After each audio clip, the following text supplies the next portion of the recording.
what we'll do, we'll get right into it. So first, want to talk a little bit about what we Hey, call. Well, hey, D, why don't you cover yeah, the rules for right now because I don't see Campbell here, and she's the one that needs that the most. you're right. So why don't you just go Mm, over the rules and basic etiquette of the faction? I got you. So first and foremost, for a lot of the new hires, my first question to each of you would be does everybody know how to find the rules of the faction? I know some of you Yes. guys have just started. Some of you may know, some of you don't know. But if you don't know, everything that we go by, everything that we follow is we have a rule book, and it's at the top of your screen. There's a little book bag, and there's a book. It's a rule book right beside your book bag. If you didn't know that, you can click on it, and all the rules that we go by is in that book. And so each and every one of them are very important.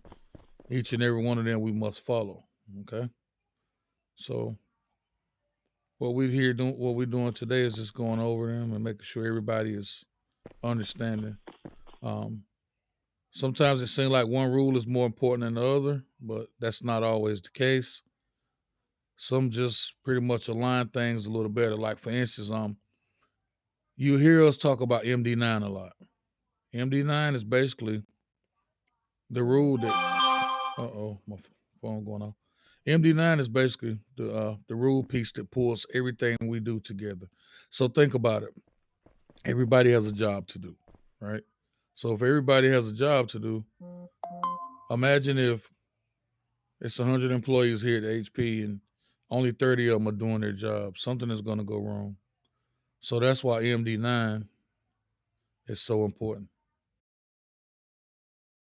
MD9 is basically our non-compliance rule, and so at the same time, everybody must remain in compliance with each and every one of the rules here at the faction.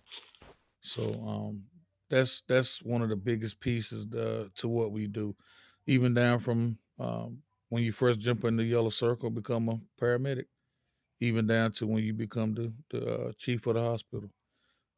Being in compliance is so key. And with that said, I just want to break it down into where everybody can understand that each rule that we have is very important. And so, Mr. Angel talked to you all about some of the MD rules as well.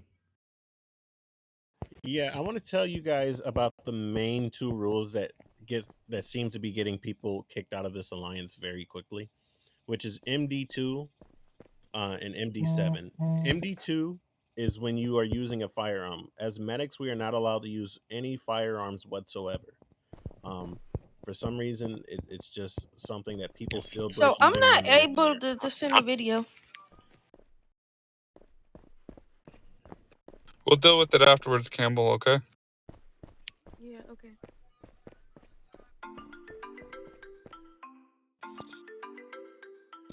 someone want to answer that. Guys, silence that, please. But anyway, MD2, yeah, it's the improper use of firearms. So we're not allowed to use firearms whatsoever on people. Uh, that rule can get you dismissed from the faction automatically. No ifs, ands, or buts about it. Not even for self-defense.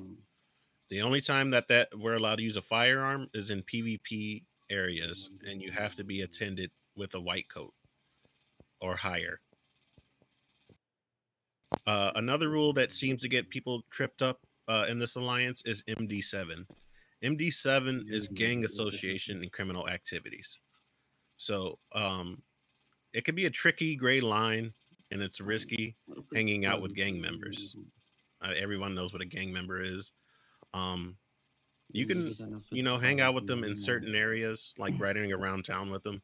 But as soon as things start getting hectic, as far as shooting, you can't be the getaway driver. You have to leave that situation immediately. So just keep that in mind when you're thinking about hanging out with gangs. You're not allowed to hang out gang houses at all, either. All right. Okay. And so, guys, I'm gonna come back behind that, right? And I want y'all to understand another important rule. MD10. no matter what we doing, I know sometimes you guys might have some fast cars. I know sometimes you guys have spent 100 million on a car, and you want to drive it. You want to drive it every chance you get. But when you're in your HP clothing and you have you're working and you're on the clock, guys. I know you love your cars and stuff, but you can't drive your cars to emergency uh, rescue. And at the same time, that's you driving your personal vehicles to do emergency work. You can be reprimanded with it by MD10. So a lot of times when you're just getting started here on in the RP, you don't know everything, so you kind of go with the flow. But guys, if there's something you don't know, no matter how long you've been on, just ask a senior employee, and they'll tell you. I know sometimes you might make a mistake. You might not feel like what you did was wrong or whatever, but just remember, guys, all of the MD rules, all of the RP rules are very important. So just always make sure that you're not driving your personal vehicles to do any rescue. Now, every single MD rule is important, but I want to get behind the most important ones. So, like I said, MD7, MD2, MD9, like you said. Another one that's really important that can get you kicked out, depending on how severe it is MD8. MD8 is when you are being disrespectful to colleagues or civilians. So, like when you guys are in the lobby and you guys are hearing people being ignorant. You can't just tell them to, shut the fuck up or whatever you guys are planning on telling them to do. If they get that on body cam, that is up to the leaders of this faction if they want to dismiss you or not. It can go from a warning all the way up to a dismissal. It all depends on how wild you were. So I mean, just keep that in mind. That goes apart with the de-escalation part. So you're better off just asking your supervisor to handle the situation. Someone to say What's something? that, Miss Campbell? Yeah, Campbell said something. Okay, so y'all said like we're not supposed to go to them in like our regular cars, but like the only way I know how to get the medical truck is if I'm doing med delivery. So y'all, Mhm. we got like another place we supposed to go to like to get the cars. Right. So whenever you come out of You the ask. back of the HP, right? If you go to your left, time you come out, go to your left. There's a circle right there, and it'll spawn another ambulance or a little Oh, 4 door sedan. okay, thank you. Right. So that's no problem. What were you saying, Angel? I was saying she can ask a supervisor for a truck if she wants a truck specifically to do CPR runs. Gotcha. And so, even though we don't have many white or blue scrubs in here, the next MD rule we're going to talk about is MD12. MD12 is improper use of a taser. Guys, that taser will get you in trouble.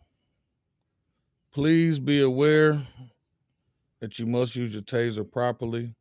You must follow the guidelines. If you're in a situation where you need to use your taser, please drop please drop your macro. Please drop your macro and make sure you take care of protecting yourself. Because sometimes when you go out on call, it is hostile out there. I'm sure everybody in here, jokingly, has probably been killed before, and it's not fun.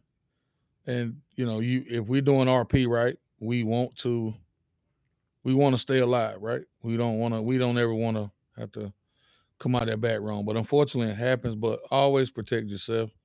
Um, please drop your macros, and at the same time, just follow proper procedure. Remember this as well: white scrub, blue scrubs. You can only use the taser one time. So for those of y'all who are green scrubs, that's working your way up the ladder, soak in this training now because um, you will be put in situations. I promise you. This RP world is very volatile, and you're going to go through probably every situation that we all have been through, and you're going to have to use your taser at times. You're going to probably have to use it. So Understand you can only use it one time, and improper use is is definitely is not allowed. I also we want to give a shout out to upper management here because they allow us you know through structured events to use our taser. I know sometimes you guys want to just fire them. Sometimes you get upset, somebody make you mad in the lobby, you may want to hurt somebody. But no, that's not the way to go. And I'm thankfully that we do things to where we can actually have events and tase each other, or maybe do PvP, go against the other factions or the gang members. And so you will always have opportunity to use your taser if you just itching to use it. So I just say that just always be careful. And I don't know if you guys know, but there was some decisions made last weekend, with some employees who illegally used their taser. So there was some dismissals with some employees. So MD12 is very important, and they take it real serious with the taser policy and procedure. So I always remember MD12. Does anyone have any questions before we move on to the next subject?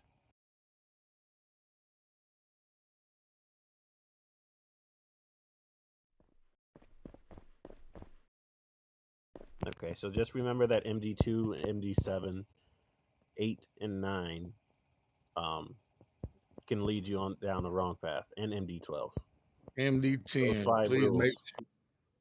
make sure you're not driving your personal vehicles to no rescue. And also, when we go to do PvP, because we've been seeing this a lot lately, guys, if we ever go to do PvP, please don't drive your personal car. Because, say for instance, if we arrive on a military base or we arrive certain places, guys, them guys gonna light you up because they don't see you in professional. They don't see you in a professional matter. You know, if you go to the military base much, you'll see if you pull up there and you're not identified, you're gonna be shot down immediately. So, guys, like I say, I know you guys have nice cars and nice vehicles and things, but stay professional at all times.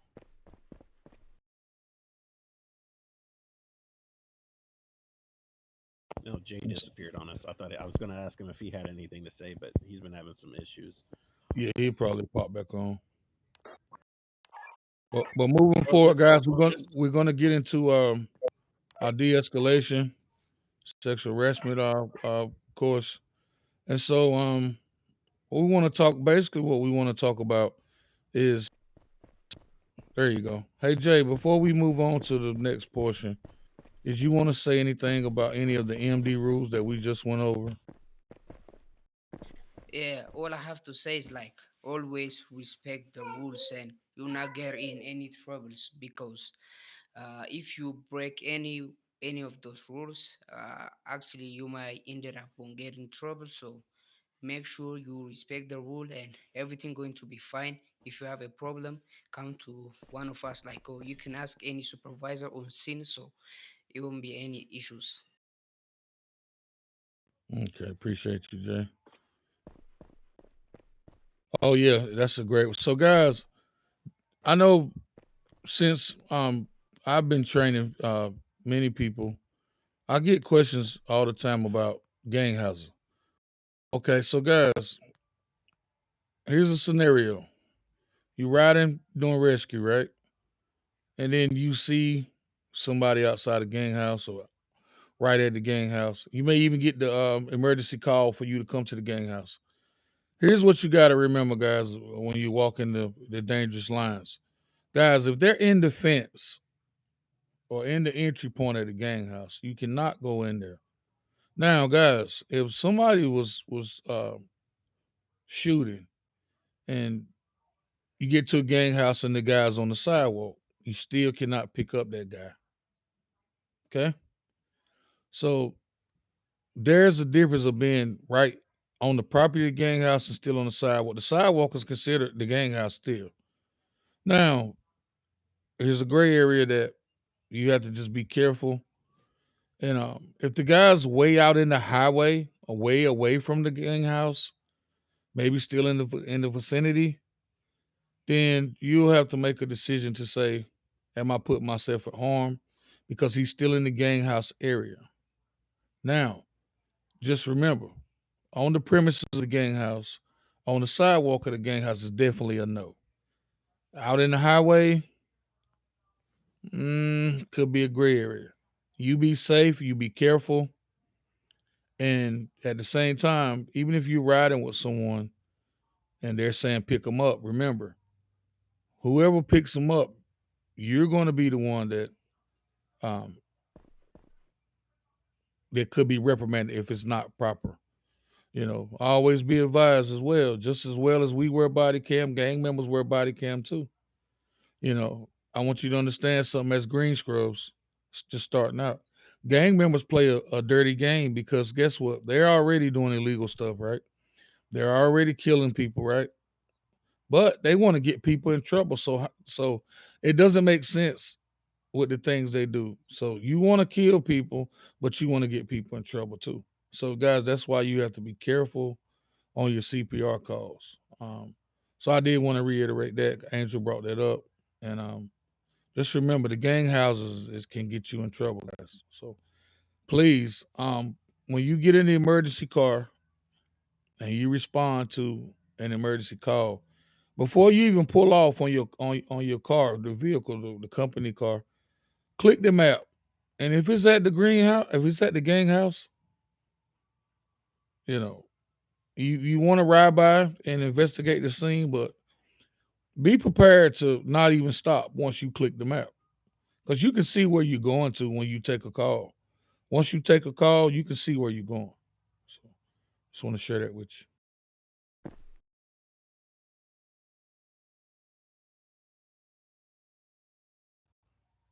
Next up, we're gonna go. Got some, Mr. Angel. No, I was actually just kind of recording and making sure I can account for everyone's name, make sure I see who would get this credit. See. Gotcha. And so moving forward, we're gonna get into sexual harassment and de-escalation training. And so what we're gonna talk about today is basically